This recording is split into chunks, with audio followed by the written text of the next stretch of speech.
সম্প্রতি মুক্তি পেয়েছে শাকিব খানের বহুল প্রতীক্ষিত সিনেমা তাণ্ডব এর টিজার।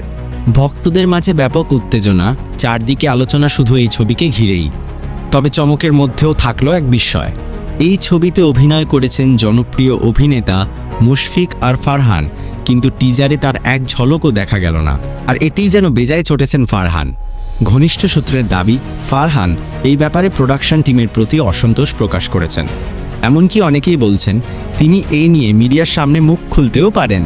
তাহলে কি ভেতরে ভেতরে কোনো দ্বন্দ্ব চলছে শাকিব খান ও ফারহানের মাঝে, নাকি এটা শুধুই টিজার কৌশল? আর ইতিমধ্যে এই বিষয়টা নিয়ে কিন্তু সামাজিক যোগাযোগ মাধ্যমগুলোতে ভাইরাল হয়ে গিয়েছে। তবে তাণ্ডব মুভিতে মুশফিক ফারহান কাজ করেছে কিনা তার এখনও সুনির্দিষ্ট প্রমাণ পাওয়া যায়নি। আসল সত্য জানার জন্য চোখ রাখুন আমাদের পরবর্তী আপডেটে।